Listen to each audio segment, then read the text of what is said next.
Midwest region of the United States, we introduce to you the Chocolate Dollar Podcast.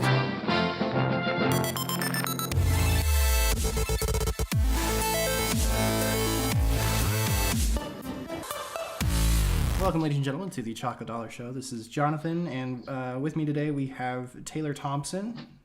Hello. And we have Grant King, who will remain inaudible.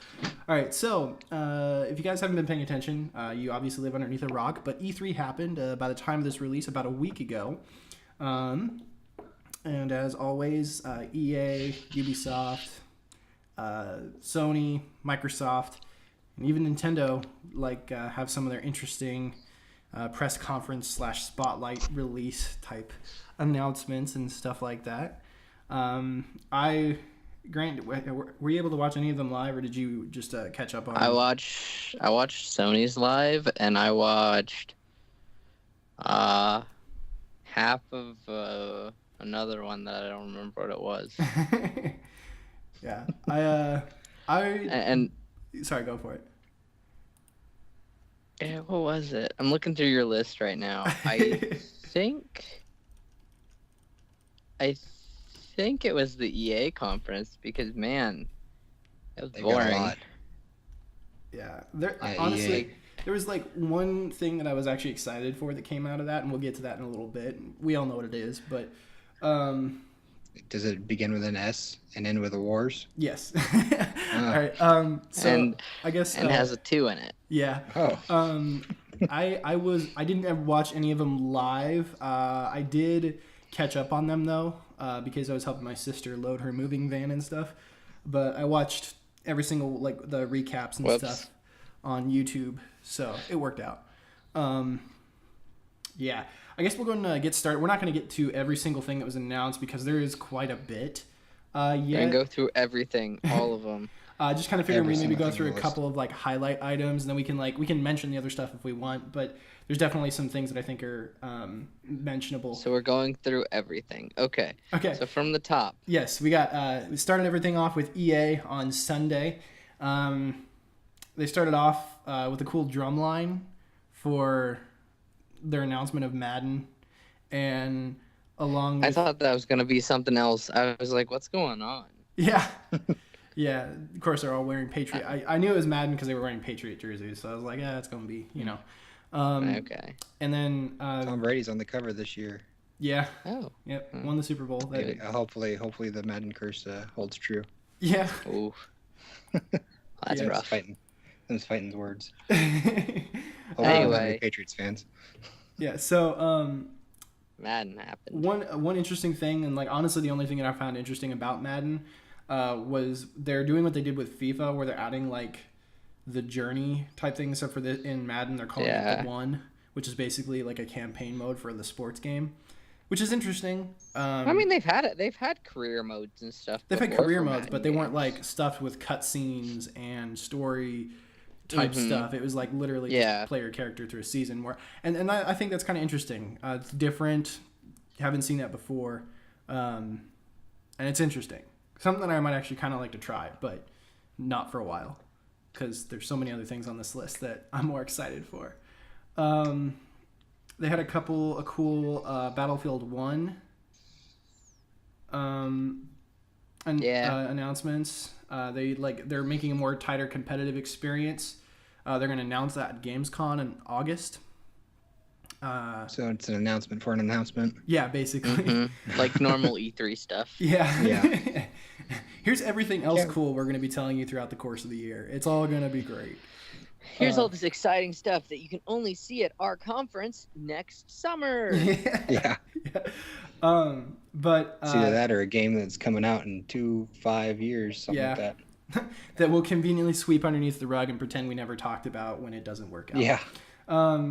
They did announce In the Name of the Tsar, though, which looked interesting. Brings everything to Russia, a couple new maps and everything.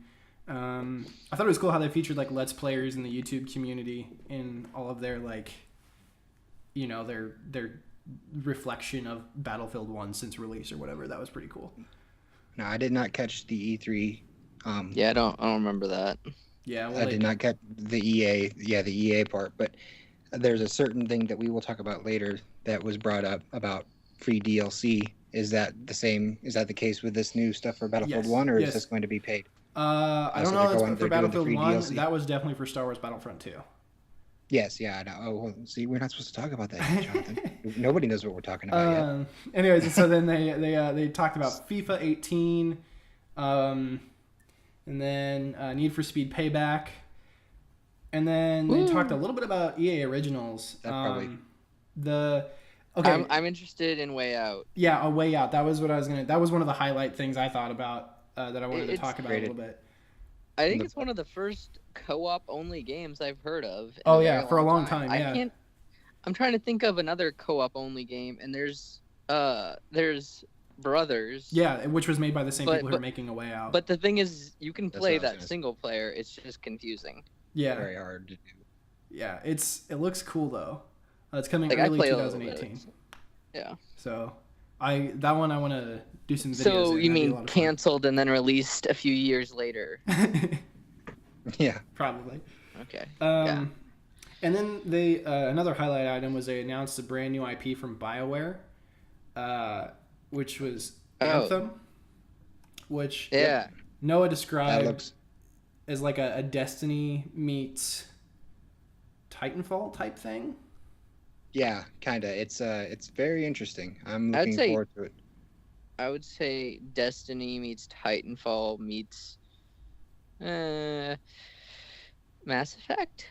Yeah, that's what it feels like it's a Mass Effect Destiny experience, from what I've gathered. That's the one that I've been particularly interested in as a fan of BioWare. That could go really well or really bad. Yeah. It's either going to be amazing or it's going to be a complete dud. I do have to say, it annoys me when they do the dumb voice actors as the characters playing. I'm like, ever since they role play as their character. Yeah. Ever since Tom Clancy's The Division. You know, they got the dumb. Oh yeah, they got the dumb Tom Clancy Division actors. Yo.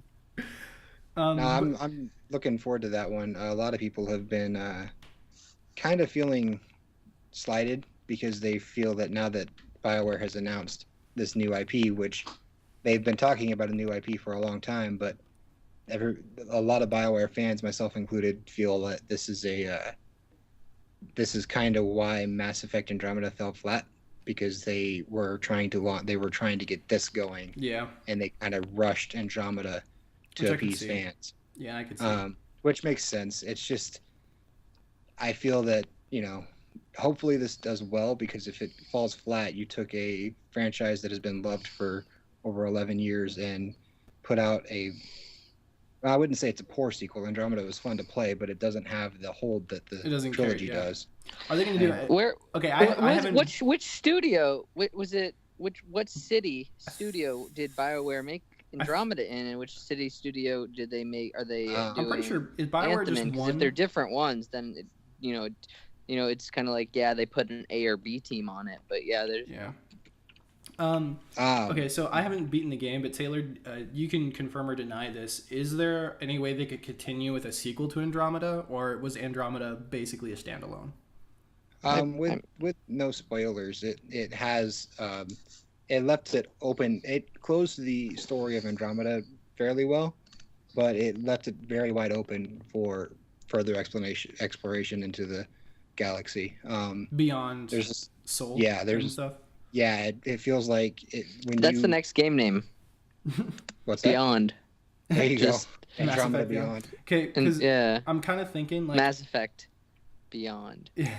I'm kind of thinking if Anthem tanks completely, then they probably going to try real hard to make the next Mass Effect game amazing.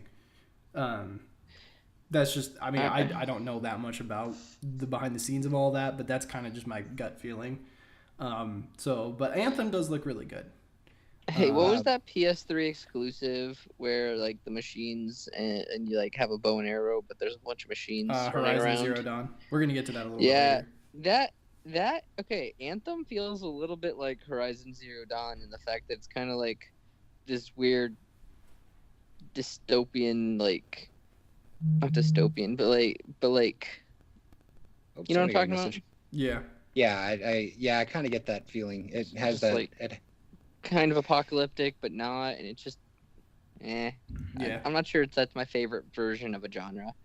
Yeah, there does feel like a lot of that lately. I kind of wish there was like a little bit more, like maybe the heyday of space exploration or something like that, instead of the apocalyptic age stuff. Well, because it's always like not apocalyptic. It's like the apocalypse already happened, and here we are holding the pieces. You know what I mean? Like, here's what we got. It's never just like, I don't know. Yeah. I don't really like it that much. It feels overdone, a genre that's overdone, but can be done right because of Fallout and stuff. Yeah. Like.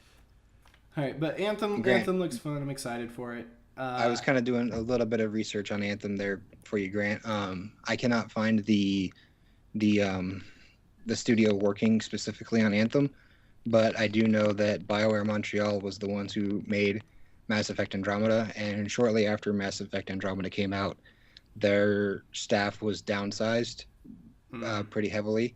Okay. And they were moved. Majority of them were moved. Well, because EA owns BioWare, they also own Motive, which is the creators of the game that we will talk about soon. A lot of the staff are moved from BioWare Montreal over to Motive to work on said game, and pretty much the staff that's left behind is just support staff for Andromeda. Yeah, for Andromeda. Okay. I don't know which. I can't figure out which.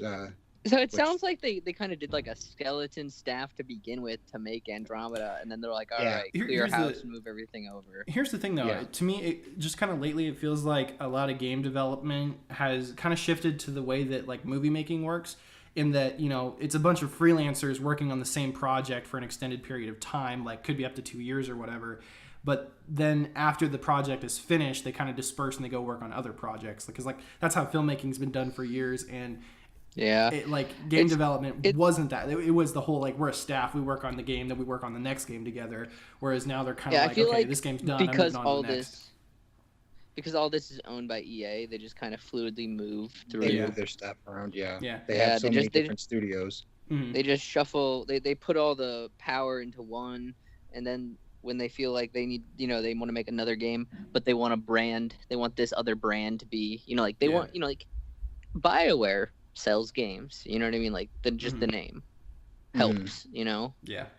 If BioWare put out an app, like an app game, it would probably, it's gonna do great. But if like a Mass Effect mobile game, if some random company, but you know what I mean, like just having the name behind it, and that's why they move staff around to keep, Well, and BioWare is also still working on some of their Star Wars titles. You mean EA is? Yeah. Yeah. They've got quite a few coming out. I was like, can we have BioWare make a Star Wars game? That sounds like a pretty good deal. Yeah, it sounds like a good idea. Well, because would it be like Mass Effect, where like like you'd be making decisions? They made what's that one where the two brothers, one's in a white costume, the other's in a black costume. They both like the Last Empire, or something like that. I have no idea what you're talking about. Yeah, I got no idea what you're talking about. It was a BioWare Star Wars game. The Last Empire. Is that what you just said? No. Well, I could hold on one second. Just keep talking about it. Star Wars. They made the Old Republic. That's what I'm talking about. But then there was like a hold on. The only Star Wars game that BioWare has done, I believe, is the Old Republic. Yeah. Which is just an MMO. The Fallen Empire. Knights of the Fallen Empire. It was a Star Wars The Old Republic like add-on.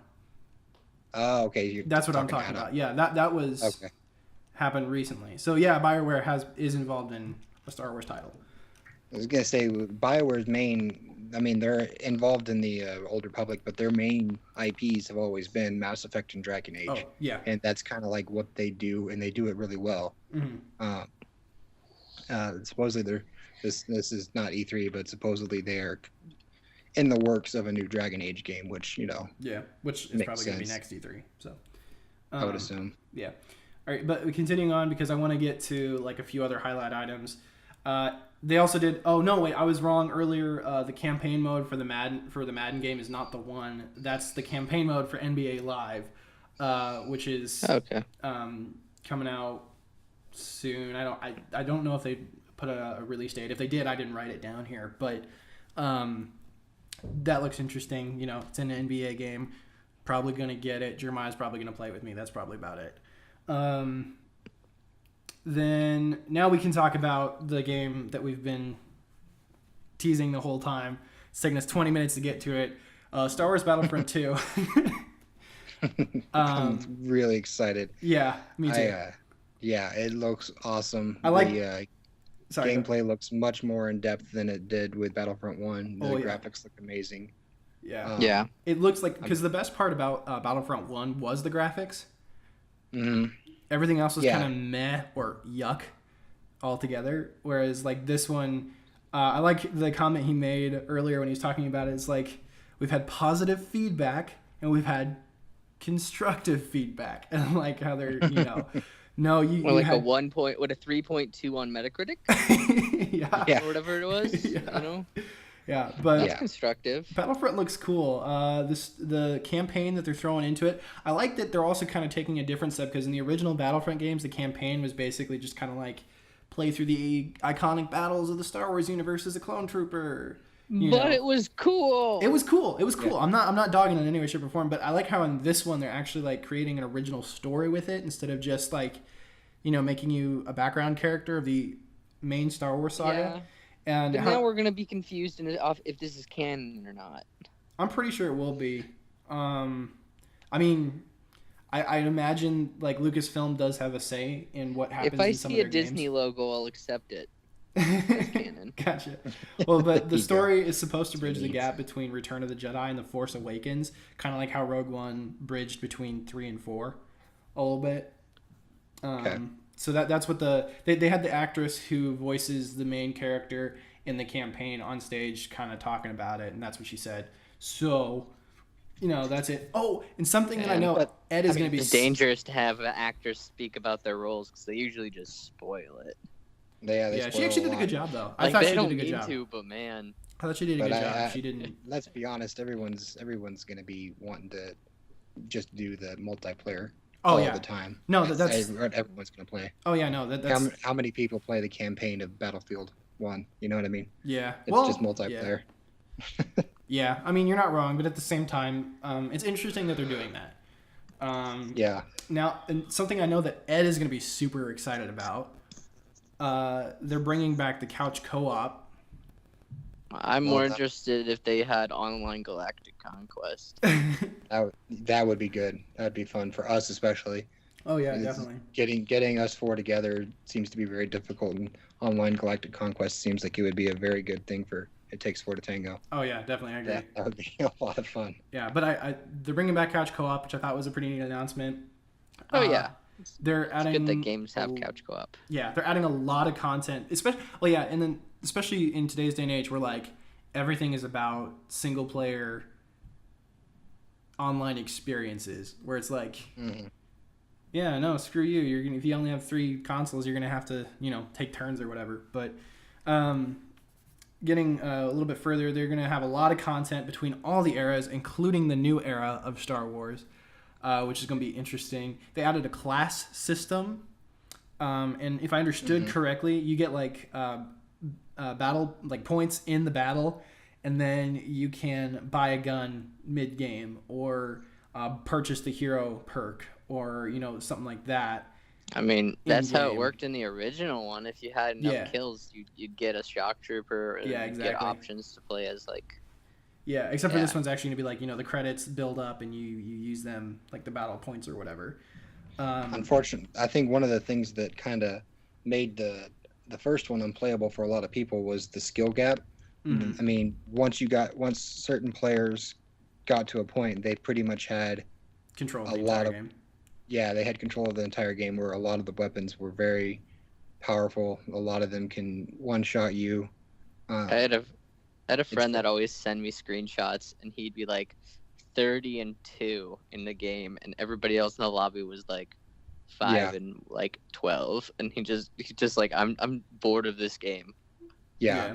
I mean, that kind of shows you the gap. I mean, there's those players that are like that, and then there's the rest of us that are constantly getting a negative KD, of which I am one. Me too. And it just kind of spoils the game when the game is that fast paced. Not that I'm dogging on fast paced games. I mean, that fast paced games can be pretty fun, but when there's that much of a gap for the average player to jump in, say 6 months down the road, because let's say, for example, they're launching Star Wars Battlefront 2. I don't think they've given a date, but they said the fall, so it launches in September. Say that, and then you have the die-hard players who are going to buy it, who are going to spend all the money up front to buy it, and then you have the Christmas people who are going to be buying it for their kids. Well, that's going to, everybody who's been playing it since launch is going to be well and above. Yeah. Oh man. You know, I'm definitely planning on pre-ordering it personally. I miss playing Call of Duty, and then Christmas happened, and it would be like, here's all the Christmas noobs. Yeah. And it was a good time. One of my favorite things, my wife and I play a lot of Destiny together, and one of my favorite things is to make her party, her fire team leader, so the skill-based matchmaking. So it brings it way back down. Oh god. So, and it brings the skill-based way down, and I'm just a god among men. Nice. Man. All right. But continuing on, so the class system is cool. It's also kind of another interesting note here is that they announced their Game Changers program, which is basically they brought in some of the like top gaming influencers on YouTube and all that type of stuff. They brought them into like kind of a focused test group for like beta builds and stuff like that. That's just their excuse to say we're listening to the community when they're not. Yeah, but well, I don't know though, because I don't know, there were some pretty notable names there. But I just thought that was interesting. But then those notable names can be like, I gave my input, I tried. And everybody will get behind them and be like, yeah, they gave their input, great. And then EA will be like, thanks for your input. All right, how do we make more money? Yeah, gotcha. Yeah. We got to remember, I mean, the base is, you know, they're a company that is trying to make money. So as long as they can make people happy, they can say whatever they want. Yeah, it was. And I mean, that's true for every that's true for every group. That's not just EA. Yeah, and no, it's not. But EA just seems to spectacularly like do it the worst. Yeah. Space battles are back. That looks a lot of fun. Yeah, like actual space battles. Yeah, like not dogfighting above the battle. It's real space battles, which looks pretty freaking sweet. So I enjoyed in Battlefield 1 where you could like get in a ship that was there and like, you know, fly around above it and, which you can do still. Shoot down on the battlefield still. Yeah, which you can still do. I like space battles in 2, you know, like yeah. I hear what you're saying, Grant, with in Battlefront 1, the original Battlefront run, the ships were actually parked there just like the vehicles are. Mm-hmm. And you could you could actually physically walk up to the ship and get into it and take off. With the current Battlefront 1, it's you gotta go find the power up. Yeah, you pick up a little blue spinning disc and then all of a sudden you're in a fighter, and that kind of takes the immersion out of it. Takes the realism away. Well, it feels like it takes the realism away. Doesn't feel like you're actually, you know, still in the battle. I feel like it'd be better if you look at the current Battlefront and you move it in the direction of Battlefield. How like, not particularly how they spawn in, but like, I would be okay with just launching a spaceship from like some base that's not attached and you have to fly it in. You know. Mm-hmm. You know how like you kind of have to do that in some of the maps in like, you know, like Battlefield 4 or whatever. You know, you be on the aircraft carrier, launch your ship in, and then you have to fly for like 5 seconds, 10 seconds to actually be in the battle. Yeah, I'd be okay with something like that, where it wouldn't be just like I wouldn't really be surprised. Immersion. I wouldn't be surprised if that's one of the things they didn't change from the original game, which kind of sucks. But at the same time, considering everything else that they're doing with the heroes and all that type of stuff, I kind of feel like that's one point that I'll be able to forgive if it's not different. That's just me personally, but yeah, space battles are back, and then Finn and Phasma are going to be in the game as some of the free DLC that's coming out later, which At first, I kind of thought, I was like, okay, why DLC? Yeah. Man, it's almost like they made a complete game and lopped off half of it and are giving it back to us for free. Yeah. I'd take free over having to pay $50 for half a game. Oh. And yeah. $50 for another. Yeah, but yeah, and that was in a nutshell. Yeah. That's the other thing about everything though, is that they said that all the additional content is going to be free. It's EA, so I don't know that I necessarily believe that for the entirety of the lifetime of the game, but up front, it sounds like that's going to be pretty great. Yeah. And then the multiplayer premiere was cool. Don't understand why they had like a esports commentating on top of it. I kind of just wanted to watch the multiplayer without the commentating, but whatever. I think they want to try to make it esportsy. Yeah. Yeah, they want to make it. They kind of want to make it into something because esports is becoming a very big thing. Oh yeah. You got to get into that. You got to get into that market if you're a game developer. You got to get into that market because or a publisher. That's gonna be full of Yeah.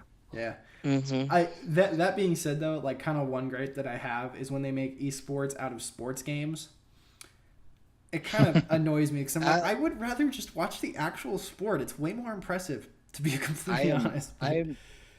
Don't quote me on this. It's something that I heard on a radio program I listened to, but supposedly the NBA is partnering with the creators of the NBA game series to actually do a sanctioned esports NBA league. Okay. Which I'm sorry, that's just dumb. That's just me. That's dumb. So for games like so this is kind of harping on individual sports now, but like NBA like basketball games, I don't feel like it could be very very esportsy.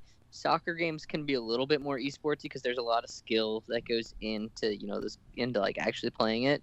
The only esports that I've ever watched that's an actual sport has been Madden, and it is really interesting to see like when these people dive into like how detailed you can be in the game, and like how precise you can be, like they know like how many frames it takes to like for each quarterback to like throw the football, so like and then that gets really in depth. That stuff is interesting, but I don't know. But I'm not sure I really want to watch it. Exactly. Like I don't know. I mean, I'd rather watch FIFA, not the actual sport, the game, than like as an esport than probably any other sports game.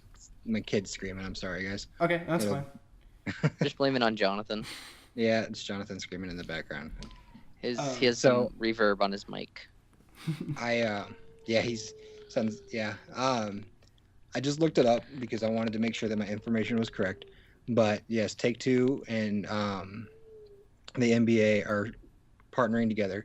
17 teams, which I'm not going to name them all, but the biggest ones probably would be the Boston Celtics, the Cavaliers, Golden State. Golden State is right there. Yep. They're partnering, and these teams are actually making their own esports leagues. They're going to be sponsored by the teams to be an esport team, and they're going to be doing an actual season in 2018. I've got the tweet. I can link it to you, Jonathan. If you want to see that. Yeah. So it's NBA sponsoring esports NBA with the actual teams. It just seems kind of Inception-y. It's a way to make all their players live forever. Yeah. I was gonna say it's just doubling down on the money. Yeah. Yeah. Which makes sense because again, it's all a business. But it's weird. Anyway, getting back to Star Wars Battlefront 2. Yeah, I mean, I'm really excited for it. There's text. There we go. I'll stop texting you. I've been texting you this stuff. Yeah. No, it's all good. Just let me know before you send it so I can pick it up off of this stand, and so my mic doesn't pick up the vibration. But anyways, so it looks a lot of fun. Looks like all the best, like the graphics are still there. Changing everything up entirely to make it more what people have wanted and fixing some of the complaints people have had, at least from a news release standpoint. The only thing that kind of bugged me, and this is just like a little minor thing, and I kind of wanted to see what you guys thought about this, but You can have, you know, multiple heroes in one battle on the same team, which is something you couldn't do in the previous Battlefronts. It was the hero was locked to the map, and you could only have one player play as a hero at one point. And so now you can have multiple heroes on the same team. And another interesting thing that I just thought this was weird, but they can be from different eras other than the era that you're battling in. So, for instance, that kind of, I don't know how I feel about that. That feels a little weird. I kind of feel like maybe lock it to the heroes in the era you're in, but that's just me. I mean, yeah, I think as long as they keep it side specific and it's like you can't play as Rey on the Maul. Yeah, Maul. Yeah, you're not playing as like the CSA. You're like in the Reys running around. You know, like yeah. But it was weird because for a moment they show one of the players as Boba Fett in a Clone Wars battle, and I was just kind of sitting there looking at it. I was like, shouldn't that be Jango? Rey was in that same. Yeah, she was. They had the thing on Theed, and Rey was in that same battle. Against droids. To me, yeah, I think if you're playing story missions, that is one thing. But when you're playing multiplayer, yeah, it boils down to just the fun aspect, and I think EA kind of learned that with Battlefront 1 is that people really wanted to just have fun playing Star Wars. They didn't really care. You don't play a Star Wars game for you want to just go out there and be in the universe. Who cares about you're just playing, for lack of a better term, you're just playing a game to shoot a gun, in the Star Wars universe. So yeah, I feel like if you're playing a story mission, yes, immersion needs to be there. You need to make sure that the characters are era specific. Era specific, yeah. And but if you're just doing a multiplayer map, just straight up, 32 on 32 or however many, I don't know if how many will be on there, but just play as who you want to play. Just have fun, and I think that's kind of what EA was going for with that. Yeah, and that makes sense. And it's a minor thing to gripe about. It was just kind of like I was looking at it and I was like, Oh yeah, I understand what you're saying. I see where you're coming from. Being a Star Wars enthusiast, that's like that something's wrong here. This doesn't compute. But anyways, so that was basically EA's conference in a nutshell. The next one was Monday early afternoon. It was Microsoft, and we got some interesting things to talk about. As far 4K. Yeah, I know. The 4K. Xbox Project Scorpio. 4K. Project Scorpio officially has a. So many teraflops. 4K. Officially has a name. It's the Xbox One X. I saw a funny joke. It's liquid cooled. It's a liquid cooled 4K. Yeah. I saw a funny joke. 6 teraflops. You know how Xbox. You know how Xbox names gamer tags. If people don't have it, they usually add X's on either side. Yeah. So then the next Xbox is gonna be named the XX, lowercase x, capital X. And they're gonna get to XXX. Capital X, lowercase x. If you take the initials, Xbox One X, it actually spells Xbox, and so we've come full circle that way. I just now realized that. That's interesting. Yeah, it's kind of cool. It's kind of full circle. I just thought it was an interesting title to go with Xbox One X. I think we've kind of hit a point in console generations where this isn't a new generation of consoles because it's still an Xbox One, but it's a stronger Xbox One. Yeah. And same thing with the PS4 and it's not Pro. Like a slim version. It's like an updated Xbox One. Yeah, and I think we've kind of hit a point now where we're going to see that more and more. Yeah, where new generations. Yeah. Yeah. It feels dumb to me. Yeah, it does. It does a little bit, and at the same time, it's kind of like you look at PC gaming, and a lot of the times it's just upgrading hardware. It's not coming out with an entirely new generation. Yeah. And I think we're going to see more of that, where, say, this Xbox One X will have games that can run on it, and then say, same thing. You have the option to make it better later because you have that One X or something like that. Yeah, same thing with Android phones and iPhones. Yeah, something to add to your 4 years down the road where you're gonna have the next Xbox. These games will play on the Xbox One X and this new Xbox, but the original Xbox is going to be excluded now. You know what I mean? Okay, well, something I wanted to add that kind of backs up your theory a little bit. was the whole backwards compatible. They kind of ended this with a show, and I was going to talk about it a little bit later, but it makes more sense to talk about it now. When they talked about the backwards compatibility that they had with the 360, and how they also then announced that they're going to start rolling out backwards compatibility for original Xbox games. Mm-hmm.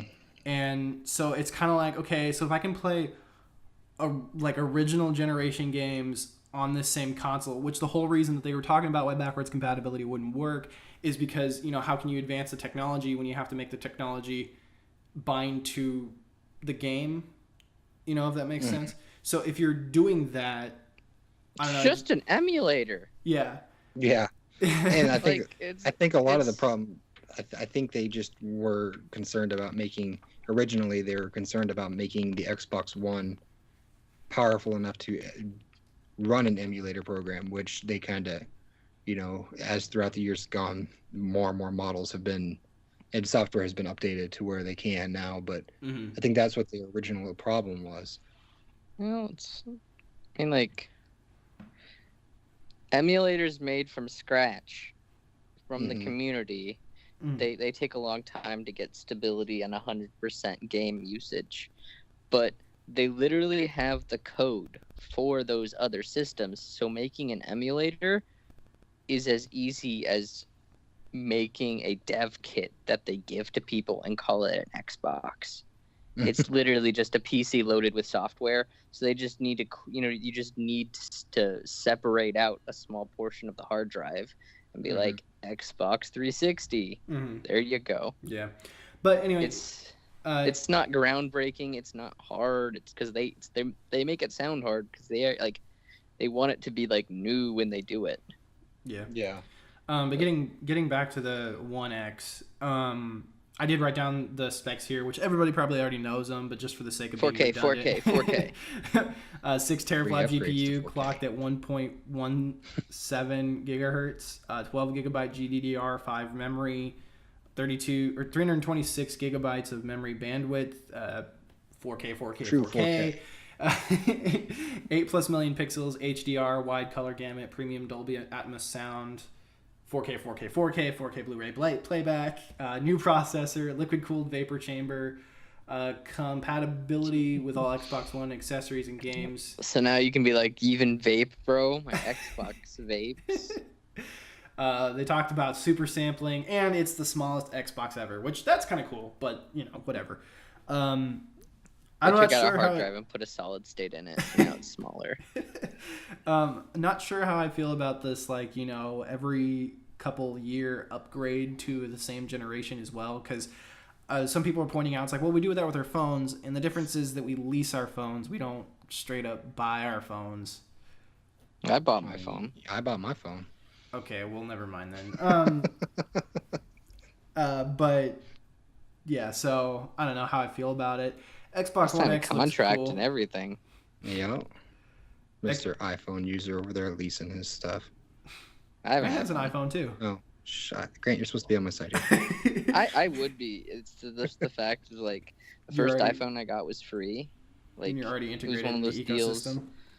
It was one of those deals where it was pay $1, get an iPhone. I was first one. It was first one's free, and they get you hooked. Yeah, pretty much. And the next one was... Get your local iPhone dealer right off the street. And it is exhausting to, when you switch phones, because I did switch a brand of phone to, a different ecosystem entirely. And that is kind of hard. I mean, it's the same with switching consoles. You don't want to go from Xbox to PC to PS4. It's just hard. Yeah. It's annoying. Unless you're like me and you have one on all of them, but but that's stupid expensive. Yeah. Yeah. Yeah, it can it's be. Fun though. Yeah. Anyways, just I think I think the One X looks cool. It looks interesting.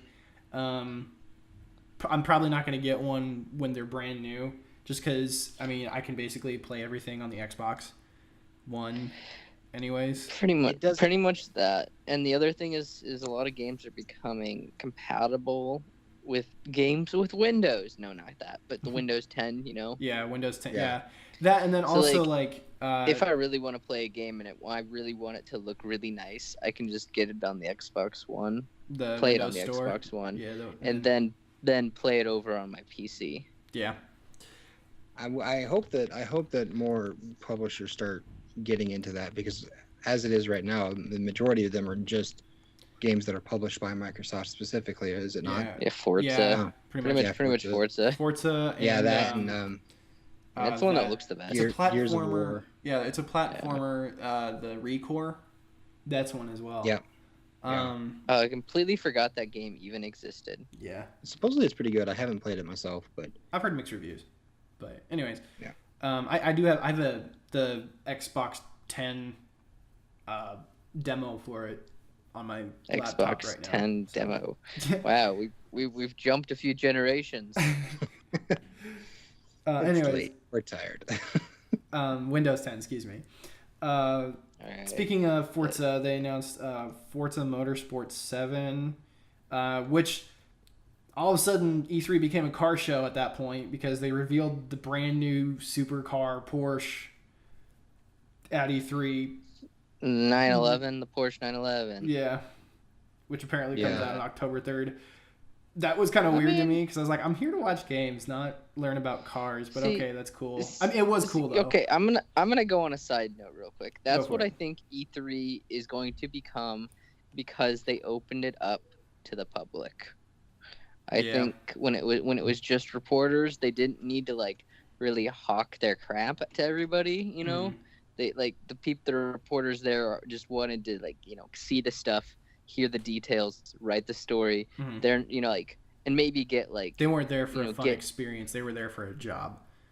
Yeah, I mean they're having a good time probably, but now it's like, since there's consumers there, it's like, all right, hey, we can start selling all our crap to these people. We can cut deals with other companies and stuff like that. Since this is now which I don't think E3 profited from the Porsche being announced. I'm pretty sure just Microsoft did. I bet they did somehow. Well, I mean, you got to pay. Microsoft's got to pay for the booth and and space, and E3 was probably like, that car looks pretty heavy. You're gonna have to pay, to get extra supports on that stage. Yeah. And then the theater that they held the conference at probably had to, because all the press conferences are at different realized theaters at the end of it, at the end of Sony's press conference, I realized that I've been in that theater. Oh yeah, you have, really? haven't you? Yeah. Nice. I saw the Radiohead concert in that theater. Because finally, when they did a big pan of the audience, I saw the chandelier, and I was like, hey, I've been there. I've been there. Yeah. All right. Just kind of some other bullet point things here. They announced Metro Exodus, which is the next edition in the Metro franchise, which I've never played, but it looked interesting. Ginormous. It's gonna be rats, but I mean, that's Metro, but it's gonna be open world. Yeah. Which was the all games are Metro? Going towards. No. Okay, that's what I thought. I mean, you could walk around the city, but you're doing stuff in it. Yeah. But it looked interesting. It was kind of, it's one of those games that might end up on my ever-growing back burner. But then after that, and we're not going to get huge into it now, maybe a little bit later when we talk about Ubisoft, but they announced Assassin's Creed Origins, which takes place in ancient Egypt. All right, can I say one thing that I'm really happy with Assassin's Creed Origins? Go for it. Their ads on YouTube are only 6 seconds long. Nice. Thanks, guys. Really, you're the best for that. Yeah. But Assassin's Creed... You're not trying to sell me this for 30 seconds. It's watch our trailer now. Yeah. Right, they make a little teaser to get. Yeah. Anyway, all I'll say right now is that I'm super excited for it. Interesting era. It's the beginning of the Brotherhood, hence the name Origins.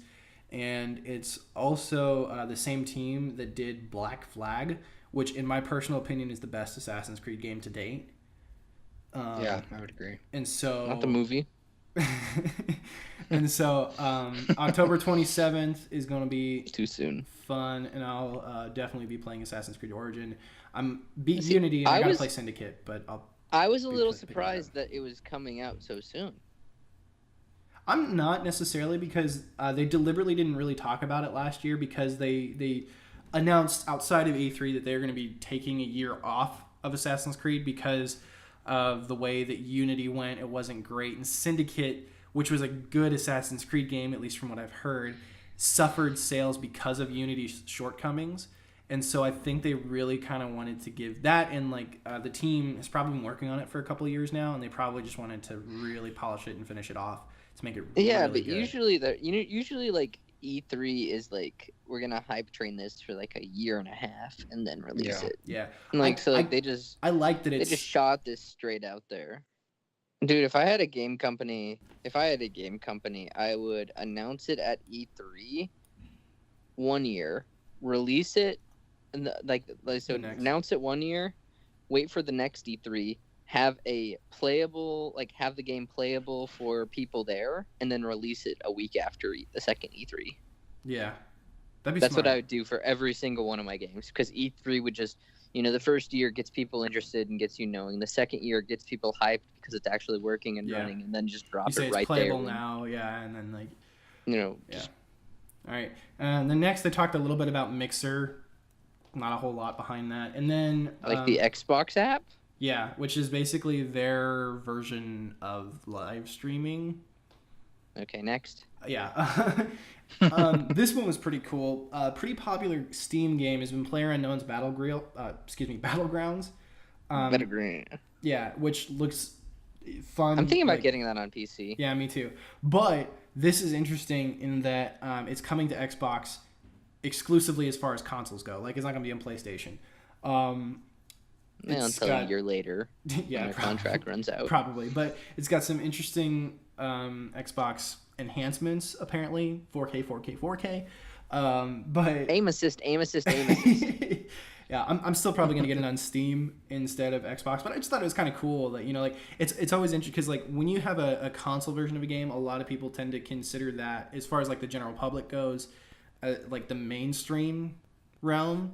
And so when you have an indie developer, which Battlegrounds started as a mod originally, if I understand correctly, and then it became its own game on Steam. And then so just kind of like to see that progression, and then like, oh, you're actually on consoles now. Like, you've broken into the mainstream. I don't know if that makes sense or not. I mean, you could look at DayZ. They sold 30 million copies. 3 million copies, and that equals to $30 million. So if $30 million isn't mainstream. Okay, well, here's that us three are game enthusiasts. We pay attention to games. We'll play, like, there are indie games that, yes, would be considered mainstream by that definition. But when you think about, like, the average person, I know. They don't know about a game unless it's on an Xbox or a PlayStation. Like, or on a commercial. Yeah, and so, anyways, I just thought that was kind of cool and interesting, and I thought it was good for them. And I just wanted to mention that because I'm happy for those guys for the guy who made the game. That's pretty great. I mean, Undertale's coming to consoles. Yeah. That might be PS4 exclusive if it is, but yeah, it is. I have something about that later, I think. I don't know. Okay, a couple other games that they announced that I'm just going to skip through: the Darwin Project, Deep Rock Galactic, and then they have State of Decay 2, which looks interesting. They have a lot of Minecraft stuff. Yeah, they have the free 4K upgrade. Okay. 4K. Yeah, this is interesting. Minecraft the cross-platform unifying Minecraft. That looks interesting. So it's PC Minecraft all over again. Basically. But like, what? Yeah, I'm not sure how that's gonna. I mean, I understand how it's gonna work, but there's a lot of mods for Minecraft on PC, and how are you going to? I guess you're gonna have to have dedicated servers for. I think I'd imagine it'd only be between consoles. That's kind of what I think too. Like, but they are saying PS4, okay. Xbox. Well, here what they. Yeah, they don't list it because when they announced it, they said mobile, VR, Windows 10, and consoles. Oh, so only stuff running their software. So basically, Windows 10 phone. VR, Windows 10. Yeah. Yeah, so that's probably that's. It's not going to be like PS4. It's probably just going to be like. Is Minecraft on PS4? I don't have a PlayStation. Yeah, it is. So I don't it is. A lot of attention to that. It was part of the PlayStation ecosystem pre Microsoft purchasing Mojang. Okay. So. Yeah. But yeah, so that. Dragon Ball Z. Yep. It's a fighters. I've got my Dragon Ball number 4 sitting right here on my computer desk. Awesome. Never watched Dragon Ball. They announced what's Black Desert, which was a fantasy open world game. So all that sounds like half of the games that are out. What does that mean? You'll have to watch the trailer. They didn't really talk about it. It was just kind of like, here's a cool trailer for this game. If they haven't exclusive on Xbox or whatever. If they haven't announced a release date, I have a very strong feeling that this is just something that we're gonna have to tuck away. Yeah, for another 3-4 years. Most of these trailers had release dates on them, and I didn't get to record all of them down. I just kind of recorded the dates of the big ones that I knew that we were going to be talking about a lot. But then they had The Last Night, The Artful Escape. The Artful Escape, if I remember... Oh, no, that one was weird. No idea. Code no idea what that is. They did a little bit of Sea of Thieves, which looked interesting. But then Ubisoft kind of made me less excited for Sea of Thieves with their announcement, which we'll get to later. Tacoma, Super Lucky's Tale, Cuphead. Cuphead's pretty big. A lot of people have been excited about I'm interested in Cuphead. Yeah, it looks like an older Disney movie, like old Disney animation as a video game, which looks like cool. Fun time. Yeah. And then they used Terry Crews' credibility to tease for Crackdown 3, which he was funny. I wasn't super excited for the game, but he was funny. Terry Crews, yeah. And then I have Life is Strange on the PC. Is it good? I played very little of it. Okay, and then they did some. I haven't at the time. Or the emotions. They did some ID at Xbox stuff like Conan Exiles, Ashen, Life is Strange. They showed some of the Shadow of Mordor sequel, Shadow of War. I'm really excited about that one. That looks good. Cool. I like the wisecracking orcs. That's so awesome. Like, yeah, I'm. Well, because that's what they were missing. They were missing like any sort of funny. Yeah. It just felt so overbearing. I'm worried though. Is it going to go too far that direction? No, it probably won't. Considering how you can decapitate people, I don't think it's going. Yeah. There was before E3 came out or happened. They had about 16-minute long gameplay of the game. I want to say back in March, but maybe it was April. Anyways, I watched that over and over again, and that it's pretty intense. Mm-hmm. So it looks really good. Okay. Yeah, I'm it's excited that I've for been it. Following. I'm excited for it. That's probably not something I'm going to play as soon as it comes out, just because Shadow of Mordor is one of those games that I was kind of like, I do want to play that, and that's one of those ones that's going to be on my back burner, but it's going to move pretty high up in the beginning of my back burner. I've already got it on. I'm pre-ordered. It's games like that I usually pre-order for PC, and then I usually play the multiplayer games on the Xbox just because that's where all my friends play. But yeah, I'm really excited. It looks very pretty too, and just looks like a really fun game. Yeah, all around. Yeah, it does look fun. And then just kind of some stuff to close it out. Ori and the Will of the Wisps. They added expansion to their background capability program, like we said earlier. And then while they were, as much as we joke about 4K, and as much as that's really not honestly like a big, huge selling point right now for a lot of people, I do think that it's cool that they're offering a bunch of free upgrades from titles that weren't 4K originally that will be coming in 4K. That's a if they freely upgraded my Xbox One to 4K, then I'd be excited. Mm-hmm. They're like, the Xbox One X for that. Like, mail your Xbox in, get an Xbox One. Like, seriously, like, I don't care about 4K because I don't have anything that runs 4K, and I don't have any like TV that runs 4K. Yeah. You know what I mean? Like, closest thing I have that runs 4K, which isn't 4K, is my computer monitor, which is like the whatever right in between 4K and 1080. Mm-hmm. Yeah. Semi 4K. Yeah, it's like but I don't remember the numbers. But anyway, so the Xbox One 280 or something. The Xbox One S, which is interesting because we were talking about it earlier, but like these mid-generation updates and stuff. The One S was kind of an update, and then they have the One X. So it makes me wonder if like Xbox's forte moving forward is just going to be like Xbox One random letter or whatever. Xbox One Q. But the Xbox One S is going to be $249.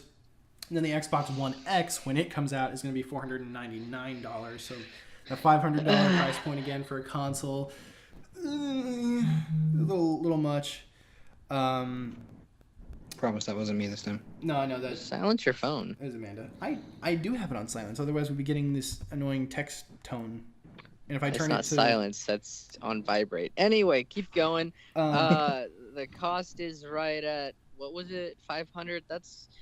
I'm not surprised, because it's gonna come with peripherals and other stuff probably to make it worthwhile, or it's not. Whatever. Yeah. All right. We going on to Bethesda now? Yep, we can move on to Bethesda. Can I make a comment before we get into Bethesda and then in Sony later? Yeah, go for it. They trying to sell this VR stuff so hard. Oh, yeah. And, like, VR is not...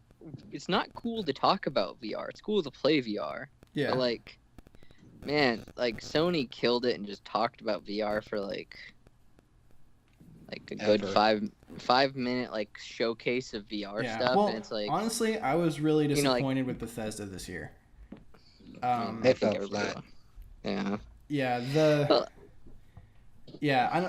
I liked that what they were doing was one thing that I've always liked with Sony and Microsoft's press conferences over like all the developers is that theirs wasn't like always filled with a bunch of people talking and doing it awkwardly and like all this and that. Like they had literally the PC conference pretty much. Yeah, which that's the only thing that I didn't get to watch was the PC conference. But like every year, like EA, you can scroll through the featured on Steam, and that's pretty much it. Okay, yeah, like EA and Ubisoft and Bethesda, they always have people get out there and they act super awkward. And like EA was even a victim of it this year. They just had a bunch of really awkward moments with the presenters and everything, and it was just like, just stop already, please. Yeah. And so Bethesda, to their credit, started going a different route with their Bethesda Land like video presentation, having one guy come out every once in a while to say something. But at the same time, like all that Bethesda was like VR, Fallout 4, Elder Scrolls, and like they talked about Dishonored, they talked about Quake Championship, and even the new games that they announced. They didn't even talk about new games, only 2 of them, and then those 2 were sequels. Like, I mean, yeah, Wolfenstein's the only game that like. Yeah, Wolfenstein: The New Colossus. That's the only relatively interested in. Yeah, The Evil Within 2. A lot of people got really excited about. I don't know that I'm gonna play that. It didn't really interest me. I know it's a good series. I just never. Yeah, it was into it. Yeah, there was really nothing new from them this year. They just kind of talked about what's been going on, and then it wasn't a bad presentation. It was just very meh. Well, now here's the thing: is they made Creative Suites. That's essentially paid mods. Like they tried to do pay mods earlier, and every community had an uproar about it, like they should. And then they're like, "Oh, we're not doing these. Aren't paid mods. These are credits mods. Yeah, and you get credits by paying. Yeah, but you're not paying for the mod. You're paying for the credits. Yeah, just to show how they. Yeah, sneaky. Yeah, paid mods. I think a horrible idea. I think Bethesda, out of any of the gaming companies, is disconnected from their audience. I think EA doesn't listen to their audience, but they're connected to them. Yeah. I think Bethesda just straight up doesn't know who their audience is anymore. Especially because Bethesda is, their games are some of the most heavily modded games out there. Yeah.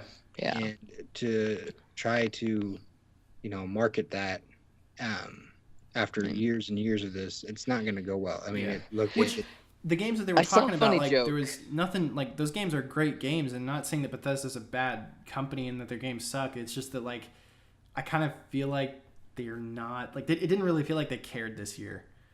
I don't know if that makes sense or not, but... funny joke. What's your joke? Is it really a new console, next-gen console, if Elder Scrolls Skyrim hasn't come out on it yet? It's coming out on the Switch now, so... Exactly! Which, we'll get to that a little bit later, because I did take some Nintendo notes, but... and you Yeah, but it's I don't know. Not a whole lot of new stuff from Bethesda, which is why if I'm pretty much scrolling through this, and by scrolling I mean moving my thumb about fourth of an inch. I'm on a laptop screen, so it's just sitting there. Yeah. All I see is Wolfenstein. Wolfenstein does look fun. To their credit, Wolfenstein looks fun, but they always look fun. Like they always just look like a good time. Yeah. Okay, that Quake Championships thing though, that does look interesting. Oh yeah, Quake. Anything Quake is always gonna pull people. Yeah. So we've got Ubisoft, PlayStation, and Nintendo next. We just hit the hour mark. We can either make this a two-parter or we can make it an extra long episode. What do you guys want to do? Well, we can. We've only got 3 more things to talk about. Let's just blaze through them. We'll make this an extra long episode. Points. Yep. All right. So they got Doom running on VR. Yeah. All right. We're on this alien. We're on this alien ship. We're going to Ubisoft. And we're walking around. They kicked things off, and this like caught me off guard a little bit. Mario plus Rabbids Kingdom Battle. Basically Ubisoft's taking like their version of Minions basically, and that's no. Okay, bad jump. Correct me. I don't know what Rabbids is. I always thought they looked dumb. That's just me though. Yeah, they do, but that's the point. But like they're not dumb like Minions dumb. You guys are cutting in and out now. Okay, I think you're better now. Skype's decided it's had enough of us. Can you hear me? Yeah, I can hear you. We're good. Anyway, so we're just gonna leave it at that. Yeah. Okay. Assassin's Creed Origins, as I said before, same team that developed Black Flag. Super excited for it. I watched some of their gameplay afterwards. I'm really excited for it. The crew is the racing game, right? Yeah. I have it on my Xbox, and I tried to play it, and it really annoys me how you can't just go into a free play mode, like, and just drive around. It feels very broken. I have it too, and it just didn't feel right. I just hated it. Like, it did not. It felt like they had a lot of good ideas that were not executed well. So, what do you guys think of Crew 2? I haven't really seen much about it. I didn't watch the Ubisoft conference, so. I really know nothing about it. I didn't take that many notes. I just noted that they talked about it. I mean, nothing looks super different to me from what they talked about with the original game. Yeah, I don't really care about it. Yeah. Then, of course, there's South Park: The Fractured But Whole. I love South Park. I think that's gonna be the best RPG of the year. To be honest, it's kind of like all the other RPGs are just overdone and the same thing over and over again, but like it's something different, so like. And they've been talking about this for so long. I mean, this game has been talked about for so long. They've got to have it. They've got to have it nailed down by now. Which I wonder with those games, is it more like the reason they take so long to come out is mostly because of the creative team like writing the game, the writing staff? I would imagine so. Yeah. I mean, the writers of South Park are just so good at what they do. Yeah. With the way they write their stories and stuff. So I would imagine that, doing that, writing the story, keeping it in line with the show, probably has a lot with why it takes so long. Because they're also writing doing the show. Yeah. Yeah. But yeah, I mean, it looks funny. It looks like fun. Then they looks like South Park. Yeah. Then they had Transference, which I'm confused as to what it is. It looks like a VR movie, I think. I mean, like Beyond was like a video game movie. So like, Beyond Two Souls. Yeah. So like, why not make a VR movie? Yeah. But here's not. Is it going to be in 4K though? It's not just like Xbox One X. It's not like just like a movie where it's like super well animated to like super realism animation. It's like it looks like there's actually like actors in it, and it's a live action. I don't know. It was unclear of what it was, but they announced it, and I was like, okay, cool.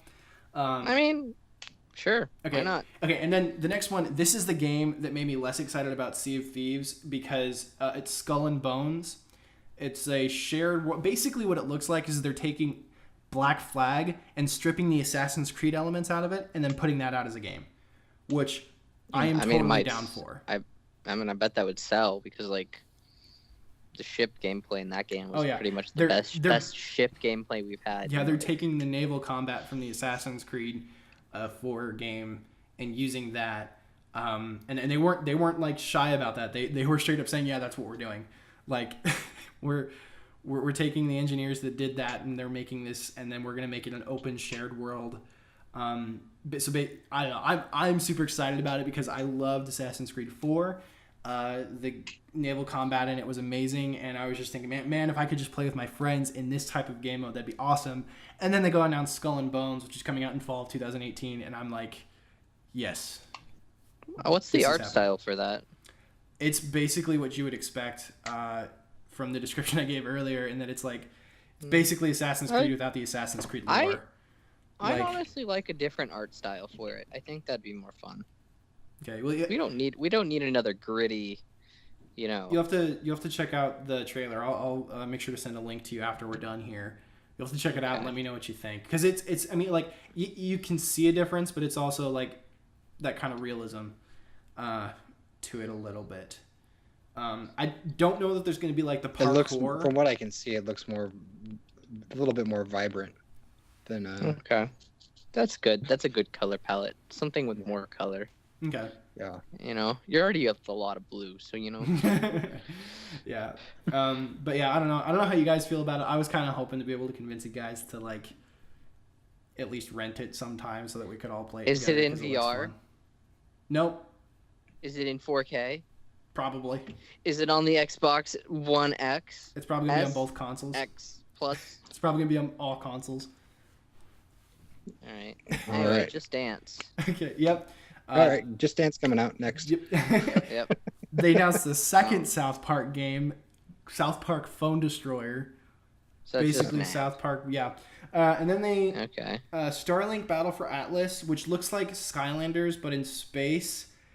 And cool. the whole thing about like you're a starship pilot and you can get different elements for your starship, and then you can like in game you can swap the gun out for another gun that you bought from the toy store, plug it in, and then all of a sudden in the game.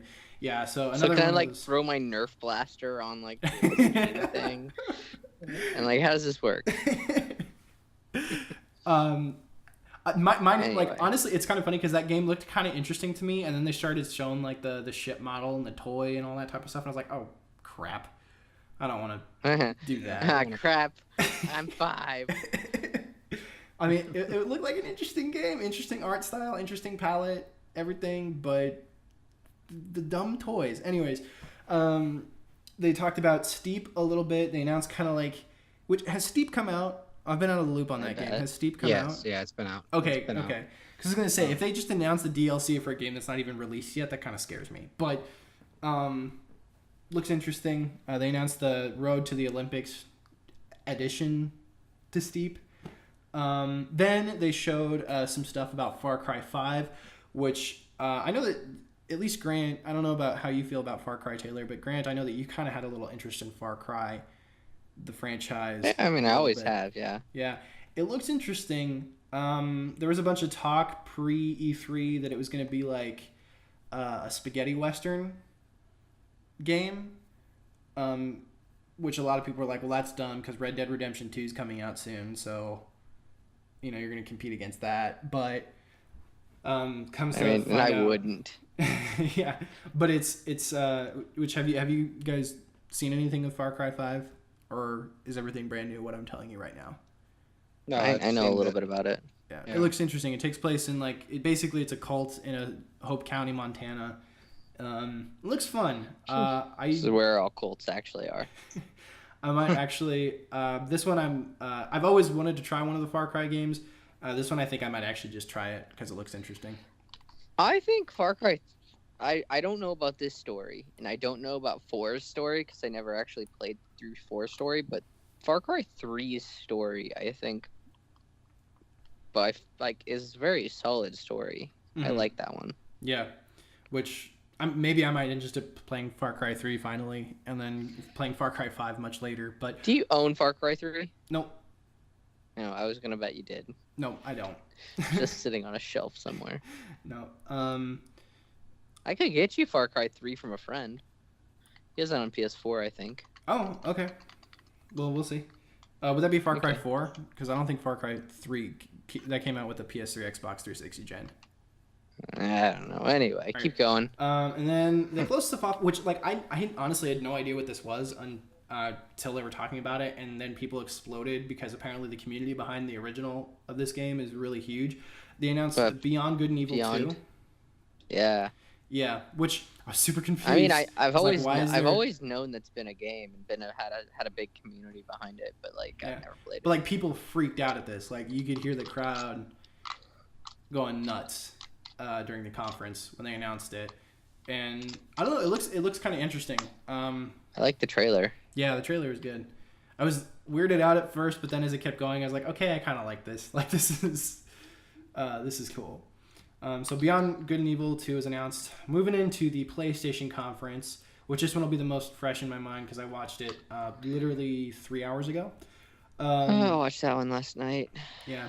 They started things off with Uncharted: The Lost Legacy, which looks like we're following. I don't remember what the girl's name was. You guys probably wouldn't know. I think it's dumb. I don't know. I have to. It's just like grabbing a character from a game and being like, "You get a game now." Yeah, which I wasn't sure if this is like additional content or if it was its own original game. Nah, it's its own game, I'm pretty sure. Okay, that's what it looked like, but I couldn't tell because it was it's coming out very, very soon after Uncharted 4. I mean, it's on this. It's Uncharted. It's probably Uncharted 4's engine and everything, assets. Yeah, but it still takes time to draft a story and create that adventure. Like you still have to. Oh yeah, but it's just. I'm not saying it's not any new graphics or anything like that. Yeah, like all the hard. Yeah, but still at the same time, I feel like they would have given a little bit of breathing room between Uncharted 4 and The Last of Us 2 because that's how Naughty Dog works. Like I could be wrong. It could be a DLC, but it's gonna be a $30 DLC if it's a DLC. Yeah, that's why I was confused because I was like, still a new game, pretty much. Yeah. Do you have any input, Taylor? Nope. Okay, moving on. Horizon Zero Dawn: The Frozen Wilds. Again, not sure if it's a new edition of the game and it's becoming an annual franchise, or if it's an addition. Like, I hope it's an addition that just makes the game better. Like, it completes the game because, like, you know. Yeah. Which, I don't know. Again, they were unclear, but whatever. Days Gone got an actual more than... which they announced... They first announced Days Gone last year with, like, the massive... Last year I was impressed with, all the zombies. With the amount of zombies, I was impressed. Yeah. But this year I was like, oh, it might actually have, like, some cool mechanics. Yeah, like, it's not just a spectacle masterpiece. It's actually... looks really interesting. It looks like it's basically a survival tactical type game. One of the things that they kind of showed was like when you're sneaking around and you're coming across like a rival gang, I guess. Like you can set up a bear trap, create a noise to attract one of the members over there. And then like the whole thing about this is since it's a zombie infested world, everybody needs to be quiet. Otherwise you're going to attract the zombies, the massive hordes of zombies. And then this guy gets stuck in a bear trap, and so he's screaming and everything, which is attracting the zombies, and then the rest of them are all screwed. Like, it looks really interesting that you can set that up, or like break down the walls of a fortress in order to chase away rivals and stuff like that. And then it kind of ended everything with a giant zombie bear. Mm-hmm. So, I don't know. It looks like a lot of fun. To be honest, there's only one real thing that I'm super excited for from the PlayStation conference, so I probably won't have a lot. I mean, I didn't even know Days Gone was a thing until you just told me this news to me. Yeah, you have to check it out. It looks really cool. I mean, it's going to be a PlayStation through this list. It's a PlayStation original, so I don't exclusive. So I don't know that it'll be of much interest. But I haven't played any PlayStation since PlayStation 2, so I'm not up to date with the PlayStation exclusives. Nothing wrong I don't with that. see Monster Hunter on your list. That's not? I thought I'd put it on there. I mean, there it is. I see it. No. Okay. Yep. No, that's Monster from the Deep. Yeah. That's what. Yeah, you're right. Huh. Well, I meant to put that on there. Monster Hunter looks funny. I like how they ended that trailer. It made me laugh. Yeah. I mean, Monster Hunter is no, it's series. It's the very next. Yeah, I see it on your list. It's from Capcom, Monster Hunter World. Okay, there's Days Gone, the sub bullet point, and then there's from Capcom. I see it. I misspelled Capcom. It's supposed to be Capcom, but Capcom. Anyway, that looked I'm interested in that Monster Hunter Worlds, but to a certain extent, it didn't really look like Monster Hunter. It kind of looked like shoot 'em up Monster Hunter. yeah. Which, anyway. Yeah, and then Shadow of the Colossus. Yep, Shadow of the Colossus. Facelift. It looks interesting. Some of these games I haven't played, so I'm kind of skipping through this too. The only thing I'd want to come out of Shadow of the Colossus is A, it just be a good remake of the game, and B, if they were going to, they would add the other bosses, the other Colossus, that they didn't add in the original game. That they had, like they had plans and stuff for other ones, but they didn't add them in. You know? Yeah. I'm not talking I'm not saying integrate that into the story, but like say you beat the game, then you can run around and like find the other ones, you know, in like secret locations. Something like that would be cool. Yeah. Anyway. And then they announced Capcom Infinity Story demo, which was basically Marvel vs. Capcom with Age of Ultron thrown in it. Then this is interesting. The cast in that game just looks so dumb, honestly. Oh no, I agree completely. The next game, this was really interesting to me. I know I don't have a lot of bullet points there for it, but Sledgehammer Games, which is the third developer in the Call of Duty production cycle. I like Sledgehammer. Yep, showed their Call of Duty World War II game coming November 3rd. Not surprised by that immediate coming release date. World War II looks kind of good. Time will tell when it's actually out. That will be when we actually know what's going on with it. Yeah. But it looks good. It might be a new, fresh return to the original stuff in Call of Duty, which I think people have been wanting for a while. I'm not too sure about that, but it's definitely going to not be flying around and double jumping everywhere. Yeah. And then they did more PlayStation VR stuff. They talked about Skyrim VR. This is what I was talking about, it being so much VR. It was just so... Yeah, so much VR. Star Child. The Inpatient looked interesting. Not a lot about it, but that looked interesting. Monster of the Deep, which is a Final Fantasy thing, which basically looked like fishing in the Final Fantasy universe. Dude, I'm going to be honest. I did something else during this VR part. Bravo Team. Did not care. Bravo Team looked fun. That's all that I can say about it, though, because they didn't really say much else about it. They did some God of War stuff. They had to re-engage the audience after VR. Huh? They had to re-engage the audience after drowning them in VR with something good. Oh, yeah, completely. Everyone fell asleep. Had to go get some nachos. Yeah. Ooh. That was the point where I was falling asleep, too, because I was watching it, and I don't know. But God of War looks like fun. They did some stuff with Detroit becoming human, or become human. I think it's interesting. Looks interesting. Jonathan, yes, sir. We're getting to my favorite. We're getting to the whole reason why I watched E3. Okay, Spider-Man's? The thing I have wasted almost 3,000 hours of my life in the past 3 years on. Spider-Man. Yes. Yeah, skipping over. But after Detroit Become Human, they talked about Destiny 2. I'm so excited. I could do a whole podcast, a 2-hour podcast on just Destiny 2. Yeah. This is like what I've been looking forward Which I've been wanting to get with you sometime, Taylor, and just do kind of like a Destiny lore like podcast episode. I do like the one comment that somebody made about Destiny 2. That they decided to put their lore actually in the game. Yeah. Yeah. Yeah. What a novel idea. Like Destiny 2, I'm hopeful because like I honestly like I don't have anything against Destiny really. It's a game that I was super hyped for, and I mean I obviously haven't gotten to play a lot of it. Taylor can attest to that. Destiny fell so flat for me. Yeah. I still play it. I mean, I've slowed down a little bit just because I've been playing it since day one, almost every day.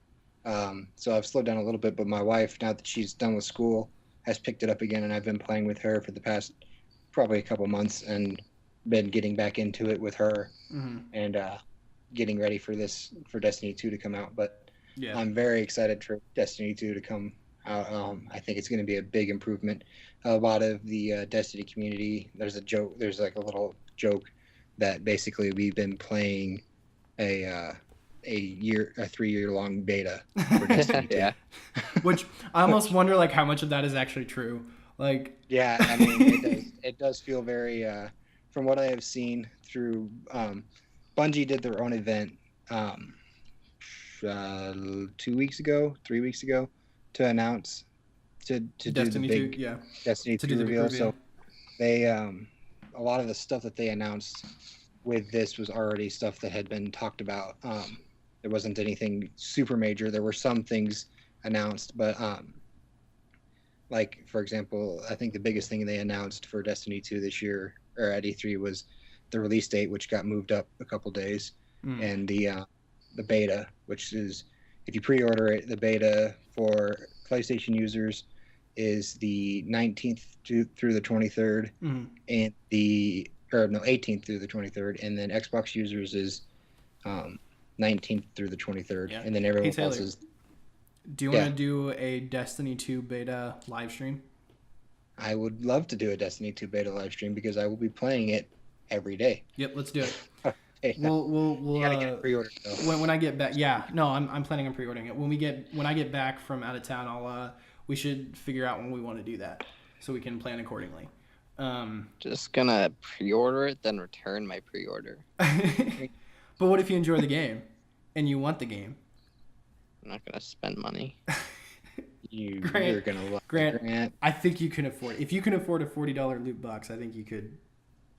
That was all my tips for the last 3 weeks. I planned that. I wanted that. You've got plenty of weeks coming up before Destiny 2 comes out. You can save up plenty of tips. There is a big thing that's coming with Destiny 2, and that is that it's coming out for PC, which it's coming out for PC later than consoles. But so are you gonna get it on PC, or do you want to get it on an Xbox? I'm going to be getting it on Xbox. I've already got it pre-ordered for both me and Carolyn. Because of I am in a clan that is pretty decently sized, and with that, meaning that, if I switch to PC, there is no crossplay. So yeah, you kind of lose that community a little bit. Yeah, I would lose that community that I've already built. That being said, once it drops in price on PC, it'll probably be something I'll pick up just to have on the side. I like to play. I do like the dare I say it, the 4K aspect. And 4K. Especially with my new rig I've got, which Jeff knows all about that. Yeah, which you have to tell Grant about that, and you can even include that at the end of this after we get done talking about all this. But yeah, I got a new PC. One interesting thing with Destiny 2, since it was it wasn't a part of the Xbox conference, which nothing wrong with that, but well, it's a Sony. They got a partnership with Sony. It's an Activision thing. So yeah, but for on PlayStation they have an exclusive strike called Lake of Shadows. They have exclusive weapons, exclusive gear, and an exclusive PvP match called Retribution. No details about it, but that's just all. It's gonna be like Regicide. Basically, another thing with the gameplay in Destiny for matchmaking. They're moving all game types are now 4v4 instead of 6v6 or 3v3. Really? Yep. All game types are 4v4, and they're also slowing gameplay down. So that'll make It Takes Four Tango a lot better for Destiny content. Yeah. Yeah. It's as far as the gameplay in the Crucible goes right now, if you can't get a kill within less than a second, then you've lost the gunfight, which makes gameplay very quick. Kills happen very quickly. They're trying to slow that down in matchmaking and PvP with Destiny 2. So they're trying to go away from Call of Duty style, where it's like bang bang dead, and going towards the longer, more drawn out fire gunfights. I would liken it more to. I'm thinking of Overwatch when you say that, because like, cause like some of the fights in Overwatch take a little while, or like League of Legends, where like you engage and then you disengage. You know. Mm-hmm. You know. Yeah. Well, for example, a lot of the guns that can one shot in Destiny 1 right now are sniper rifles, shotguns, fusion rifles, things like that, where special weapons in Destiny 1 have basically reigned supreme in Crucible. So you get a primary weapon, a special weapon, and a heavy weapon, and then once per match, heavy weapon ammo comes along. Well, they are moving you now in Destiny 2. You now get 2 primaries and 1. I can't remember. I can't think of the. It's late here. I can't think of the name they called the third one, but it's basically a heavy weapon, and they moved. Yeah, they moved the sniper rifles and shotguns into that slot, so you're not going to be running around with a lot of special ammo. To do that one shot thing, it's going to be nice. That'll be nice. Primary weapon focused instead of nice. Who can get the jump on who. Yeah. But yeah, that's we Destiny can talk 2. about Destiny more often, more soon. Yeah, Destiny 2 looks a lot of fun, and we will definitely be doing a Destiny lore podcast coming here soon. Included in that, we'll probably be discussing a lot of Destiny 2 type stuff. But like, I don't know, I'm excited for it. Then they ended the PlayStation conference with a PlayStation exclusive, Spider-Man, which they showed a gameplay trailer, and I thought it looked really good, like pretty fantastic. It looked cool, but man, there was a lot of QuickTime events. Yeah, I think that's gonna make the game fall flat after a while. That being said, it's gonna make or break it. Yeah, it will. But that being said, though, it's Sucker Punch behind it, which they were the creators of the Infamous games. So, I mean, yeah, I have hope. Those are like, you know, zap your normal enemies, but then when you fight the actual boss, it's like a point and click adventure,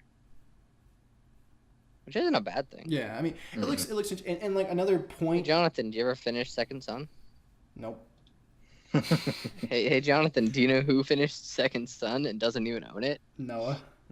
Noah. Yeah, he finished my copy of the game. He played it on my PlayStation 4 in my basement. Wow. Anyways, but Spider-Man looks fun, and like another thing to kind of like hopefully put a little bit of hope behind it being a good game is the fact that, you know, Marvel typically kind of has a history of trying to be the spearhead of their own video games. Whereas this one, at least from what I've heard, they've been a little bit more laid back, and they've been more trusting of the game developer to make the video game itself. So letting people who are good at what they do what they do. But Spider-Man looks good. I think it'll be fun. There's a lot of wall running, web slinging, parkour. Yeah, like the movement looks really cool. Yeah, he did a lot of wall running. I thought it was kind of funny. I was thinking of like Titanfall 2 and stuff. I mean, it wasn't the same type of wall running, but it was just funny. It's like he swings around this corner and then he runs on the wall, and then he jumps and he slings around that corner, and it was. Guess you're not wrong. Yeah. I'm starting to get the death stare from the wife. Okay, we're gonna be finishing up here soon. Like Nintendo, there's not a lot of stuff. It's just literally just reading through it quick. Rocket League. Just gonna take a dump on Nintendo like that. Anyway, Rocket League, FIFA, Splatoon. Splatoon's always fun. No, Kirby. Woo, Kirby. Switch multiplayer fighting game. I mean, about time. Like seriously. Like, what year is it? Yeah, it's a Pokemon fighting game too. You know, Nintendo probably had the best show of E3 just because they didn't mention 4K or VR. No, I mean... no. Just teasing. They didn't tease Metro Prime 4. Another Fire Emblem game. No, I think Nintendo had the best conference. Yeah, they had they did really well. I don't know if individual things made other. You know, I'm excited for everything that Nintendo announced. I'm not like, woohoo! Oh my gosh, I need to go buy everything on here. Yeah. Oh yeah. There are things that I'm more excited for. For example, Destiny 2, Star Wars Battlefront 2. This is no surprise, but Ubisoft and Nintendo are getting real friendly with each other. Like, yeah, if you look back at Ubisoft's older IPs, They're very Nintendo-esque, and that makes sense. Like, you know, well, for example, the Rabbids thing. Yeah. Metroid Prime 4. You always need another Metroid Prime game. Like, you never don't need one of those. Yeah. Yoshi platformers are always fun. I like Yoshi platformers. I love Yoshi. Yep. Fire Emblem Warriors coming this fall. The app? No. There's some app that has to do it. Anyway. Yeah, there's an app, but I think this is a full-fledged game. I didn't watch that one in particular, but yeah, it's a full-fledged. At least from what you could tell in their spotlight preview. This next is pretty interesting. Yeah. This next one is interesting, but at the same time, like, I bet there's already a mod for that. Yeah, so like Legend of Zelda. Well, that's probably exactly what this is. Bethesda credits. That's the question. Anyway, Legend of Zelda items will appear in the Nintendo Switch version of Skyrim, such as the Master Sword, a weapon that you could play with. Now they're gonna give you a companion that's the pixie. It's just gonna be like, hey, hold on, listen. Yeah. Listen. Confession time. I snuck on and changed my wife's ringtone for my text to that one time, and every time I texted her, it said, "Hey, listen." She didn't like that. Yeah, you're still alive somehow. Yeah. And then with the Legend of Zelda: Breath of the Wild, which has pretty much been like the main game that people have been playing on Switch as of late, from what I can tell. They have new armor coming out, new master mode, and then 2 DLC packs. Which, if I own the game, I'd probably be more interested in that. I don't yet own the game. I need to get a Switch first before I do that, and that's probably not going to happen anytime soon. But still interesting. It's a good thing that they're nurturing a video game that sold more than their consoles that it plays on. Yeah, yeah. And then they talked about different like invitational tournaments that they have like pro players coming to, as well as people from E3 who were there, such as Splatoon 2, Pokken, which... There's pro players for Splatoon? I guess. Everything is an esport now. Okay. And then they ended their thing off with a new Super Mario Odyssey.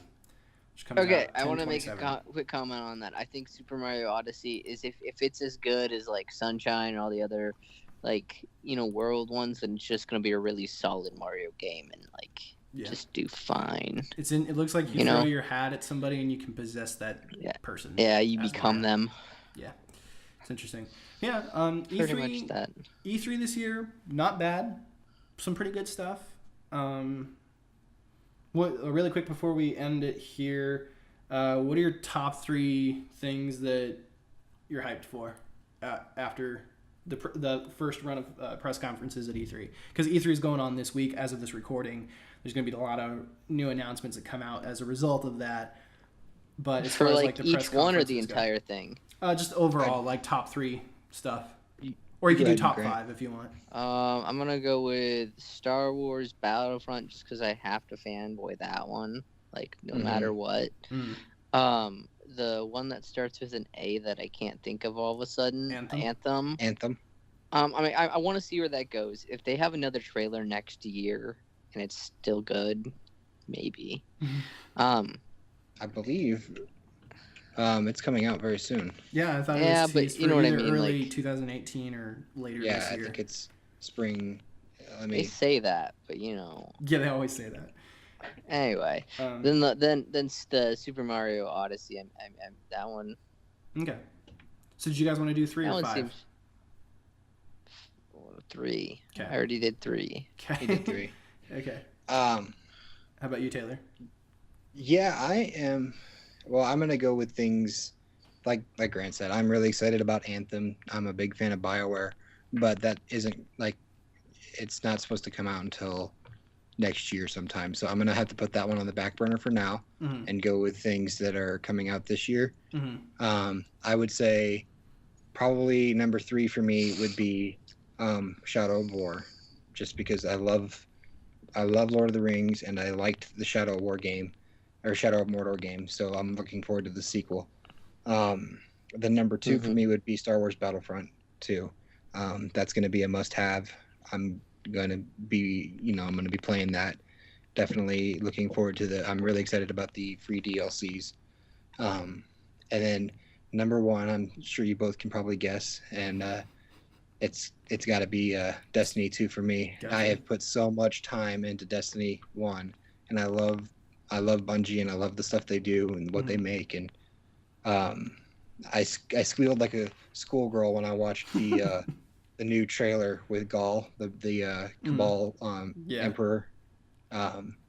He sold it for me. I showed my wife this morning the trailer, and I was like, man, it's just gonna be a really fun game. I'm gonna really enjoy that. Is Destiny 2 gonna be like how Destiny 1 is, where it's like, okay, we're gonna put out the game, but then we're also gonna put out all this extra content for like, with each content having its own main bad guy, and like this first one just happens to be the Cabal Emperor, or is it gonna be like, this is about the Cabal Emperor? I would have no reason to believe that it wouldn't be that way, just because that's for 3 years now. That's the way they have done it. But as of right now, the only thing they're talking about is the main story of Destiny 2. They're not talking about they're not talking about the DLCs for a game they haven't released. Yeah. All right. So for me, I'd have to say, in no particular order, I'm just kind of doing it as I think about it. Star Wars Battlefront 2 looks pretty freaking awesome. I'm pretty excited about that. Assassin's Creed Origins. And then, for me, probably Destiny 2. Just because I don't feel like I've played enough Destiny, and I'm kind of excited to kind of be able to start fresh with a new game as it comes out. And then I don't know, I'm an Assassin's Creed fanboy. I love that franchise, and I'm excited for kind of seeing a bit of the origin story of that universe, and as far as the Brotherhood goes, it'll be interesting to see where they go. And it's also the same Black Flag team, which made my favorite Assassin's Creed game, so that gives me high hopes for it. And then Star Wars Battlefront 2, just because it's Star Wars Battlefront 2 and it looked amazing. So that's my top three. And then the Xbox One S stuff did look cool, but that's, whatever. All right. Yeah. Well, that pretty much sums it up. You'll have to tell Grant your story after we end the show here, and then if you want to tell your story about getting your new computer, I mean, you can tell it now if you want. We can just end it off with that. No, I don't want. It's kind of personal stuff. I'll tell Grant. Yep, fine, no worries. We'll go ahead and end the show, and then you can tell him, and then we'll end this Skype call. Thank you guys for listening to this episode of the Chocolate Dollar Show. You can subscribe to us on iTunes and YouTube. You can follow us on Facebook and Twitter. We're going to try to be a little bit more consistent this year. We've actually got like a content, I have to show it to you guys, but I have a content strategy that I'm hoping to implement to help us make a better show for you guys. Hopefully you guys enjoyed this episode. If you did, make sure to share it with your friends and family, and we'll catch you on the flip side. Chocolate Dollar signing off.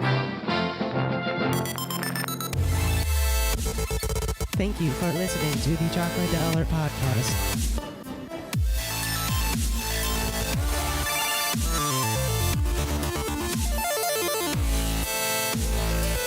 Check in next time.